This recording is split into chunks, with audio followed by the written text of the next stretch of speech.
We are now going to begin the examination of the hand, forearm, and elbow.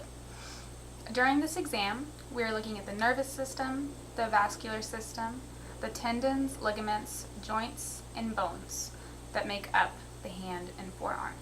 The first thing you want to do after taking a thorough patient history is to observe the patient. You want to make sure the hands and forearms are both exposed. You can examine them both to compare color as well as temperature. You can also compare the radial and the ulnar pulses on either side.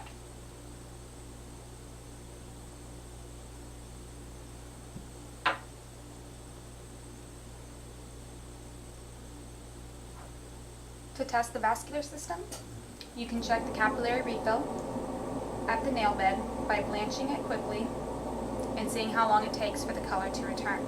It shouldn't take any longer than a few seconds. You can also compare the brachial pulses of each arm.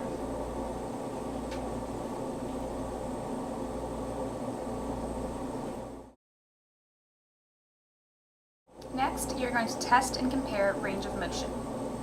To test elbow range of motion, you can have the patient extend and flex their elbows, and they should be able to touch their shoulder on either side when they flex their elbows.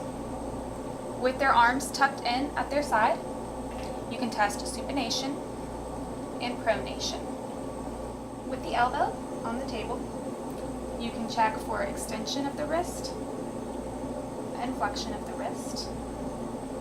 You can also check for extension and flexion of the fingers at the MP joint. So flex your fingers down, extend them out. When you flex the fingers, they should be able to reach this line here, which is the distal palmar crease. The thumb should also be able to flex over to the base of the fifth metacarpal.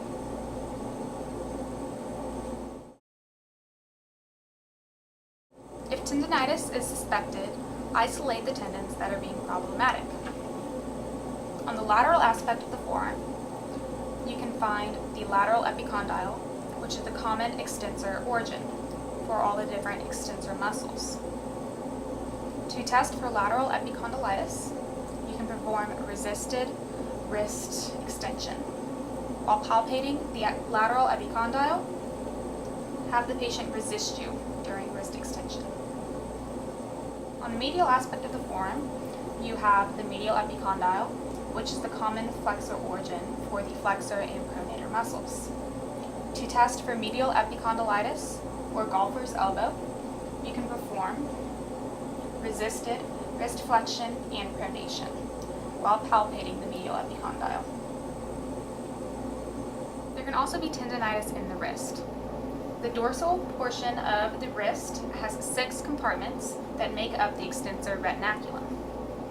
In the first compartment, you have the extensor pollicis brevis and the abductor pollicis longus. In the second compartment, you have the extensor carpi radialis brevis and longus. In the third compartment, you have the extensor pollicis longus. In the fourth compartment, you have the extensor digitorum communis, as well as the extensor indicis. In the fifth compartment, you have the extensor digiti minimi, and in the sixth compartment, the extensor carpi ulnaris. One of the most common forms of tendinitis of the wrist is Decker-Vein's syndrome, which is tendinitis of the first compartment, including the extensor pollicis brevis and the abductor pollicis longus. To test for this, you can adduct the thumb into the ring finger and ulnar deviate the wrist and see if the patient feels any pain during this motion. Intersection syndrome occurs where the first and the second compartments overlap, approximately 6 to 7 centimeters proximal to the styloid process of the radius. To test for this, have the patient resist you in wrist extension and radial deviation while palpating at that intersection point. When examining the wrist for flexor carpi radialis or flexor carpi ulnaris tendinitis, resisted wrist flexion would elicit pain. On the radial side of the palmaris longus, you'll find the flexor carpi radialis tendon. While palpating this area, you can do resisted wrist flexion and radial deviation. On the ulnar side of the palmaris longus is the flexor carpi ulnaris. You can test this as well for flexor carpi ulnaris tendinitis with wrist flexion and ulnar deviation and having the patient resist. The flexor carpi ulnaris tendon inserts here on the pisiform bone. You can test for pisotriquetral arthritis with resisted flexion and ulnar deviation while palpating and pressing on the pisiform bone. During this action, you are grinding the pisiform into the triquetrum. A less common condition is tendinitis of the extensor pollicis longus tendon, as it runs down the thumb, around the Lister's tubercle of the radius, and into the forearm. To test for this, you can do resisted thumb extension while palpating in that region. The tendons to the fingers can also develop tendinitis, and this can be tested through resisted finger extension while palpating in the fourth compartment.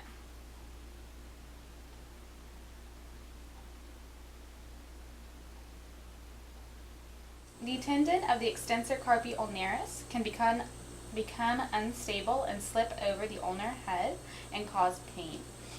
To test for this, you can do resisted wrist extension and ulnar deviation while palpating at the ulnar head. Here we can see the different carpal bones. We have Lister's tubercle, which is in the distal radius. We have the ulnar head. And in the carpal bones themselves, we have the scaphoid, the lunate, and the triquetrum. And the triquetrum is opposite of the pisiform, which is on the flexor side. You can test for joint instability by gripping the triquetrum with your thumb and the pisiform with your index finger, and doing the same with the lunate, and grinding those two bones against each other to see if there's a ligamentous injury at this level. You can do the same between the lunate and the scaphoid and grind them against each other to test for a ligamentous injury at that level. If you suspect a scaphoid fracture, you can palpate in the anatomical snuff box here, where there would be pain if there was a scaphoid fracture. So the median nerve runs through the carpal tunnel, and the carpal tunnel is made by the distal crease of the wrist and cardinal's line, which goes through the web space in between the thumb and the index finger, all the way to the hook of the hamate here. So in the carpal tunnel, you have the median nerve and the long finger flexors. So you have the flexor pollicis longus, as well as the tendons of the FDS and the FDP, which go to the fingers. To test for carpal tunnel syndrome, you can do the Tennell's sign test, which is just tapping at the median nerve in the carpal tunnel, and a positive result of this test would result in numbness or tingling of the fingers.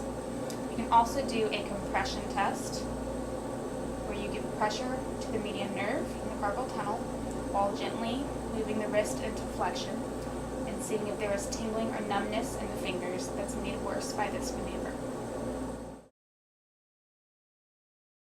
The ulnar nerve goes through Guyon's canal, which is bordered by the pisiform and the hook of the hamate. You can also test for ulnar nerve compression with the Tennell's test or the compression test like we did earlier. The ulnar nerve supplies to the ulnar and radial side of the pinky and the ulnar side of the ring finger, which is where you would feel tingling during those tests. When looking for wrist instability, the Watson scaphoid shift test will tell us if there's any periscaphoid arthritis or scaphoid lunate instability. So for this test, while holding down on the scaphoid, you'll go from radial to ulnar deviation, and while doing this motion, you can let go of the scaphoid and give less pressure to see if you feel a pop or a jolt, which would indicate scaphoid lunate instability. In a similar procedure for the Lichman's catch-up clunk test, you will go from, again, a radial to ulnar deviated wrist and see if you feel a jolt or a clunk in the wrist, and this would indicate mid-carpal instability. To test for sensation at the fingertips, you can do a 2-point discrimination test. And you can just take a paper clip, or you can use a 2-point discriminator if you have one. The 2 points should be from 5 to 8 millimeters apart. And with the patient's vision occluded, you would just see if they could tell the difference between 1 and 2 points. And that would be the static. And you're just giving it enough pressure to blanch the skin. To do the dynamic test, when you touch the fingertips, you brush them along the fingertips to see if they can tell the difference between 1 and 2 points. You can test for reflexes by tapping the biceps, the brachioradialis, and the triceps. So the ulnar nerve travels here from the posterior intramuscular septum, and it goes posteriorly around the medial epicondyle, where it splits into the flexor carpi ulnaris before going into the digits. The ulnar nerve can be compressed anywhere from 10 centimeters above or proximal to the medial epicondyle, and 6 to 7 centimeters distal to the medial epicondyle.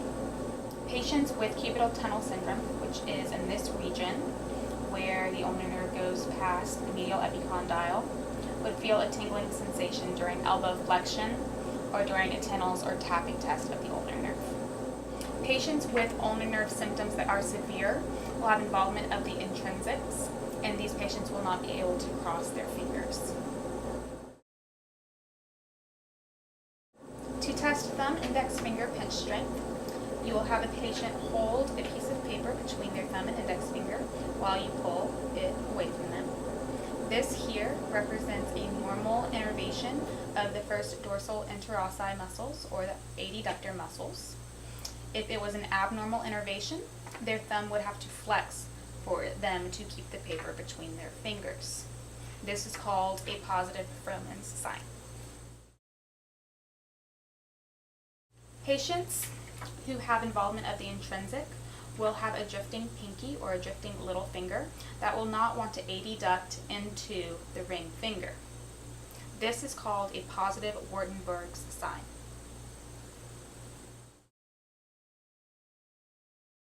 Patients with carpal tunnel will often also have involvement of the thenar muscles. And to test for this, you can have the patient oppose their thumb to their pinky, and you can press down on this thenar eminence to see if it's firm or soft.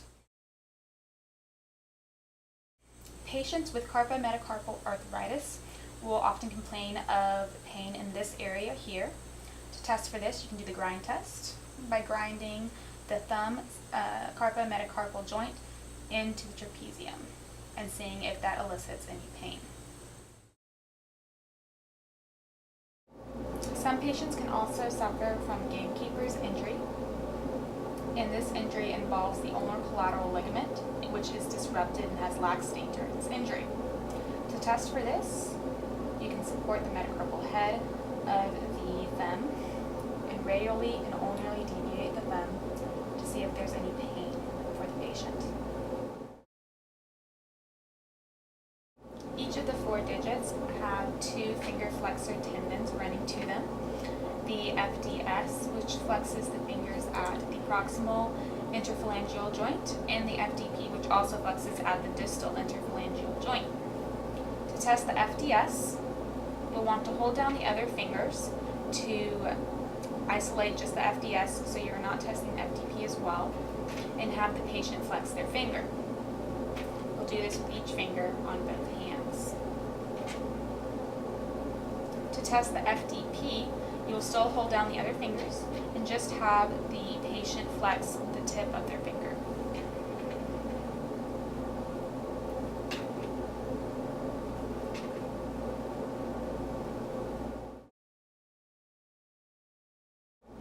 Radial nerve palsy is a condition when the extensor muscles are not functioning correctly, so that creates a wrist drop deformity in which the extensors aren't working to extend the wrist. So to check for this, you would just see if a patient could extend their wrist, and they would also see if they could bring their thumb up and over to their fingers. Patients with ulnar nerve palsy will have a clawing of the little and the ring finger. This, good. And as you can see, this ulnar nerve palsy is characterized by hyperextension at the MCP joint and flexion at the IP joints. A boutonniere deformity is characterized by flexion at the MP joint, flexion at the PIP joint, and extension at the DIP joint.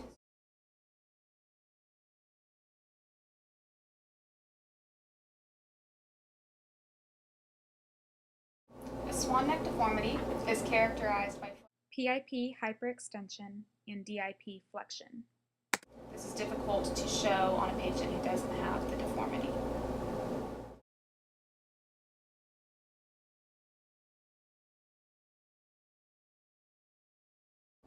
When examining a patient for finger fractures, you're going to be looking at the nail bed line and see if there's any twisting or rotational deformity of the fingers. If there are, it is likely that there's a fracture somewhere on that axis. You can also check at the MCP joints to see if there's any fractures at this level. If you can see all of the metacarpal heads like you can here, it is likely that there's not a fracture. If you can't see one of the heads, like this, it is likely that there will be a flexion deformity and an MCP fracture along this axis.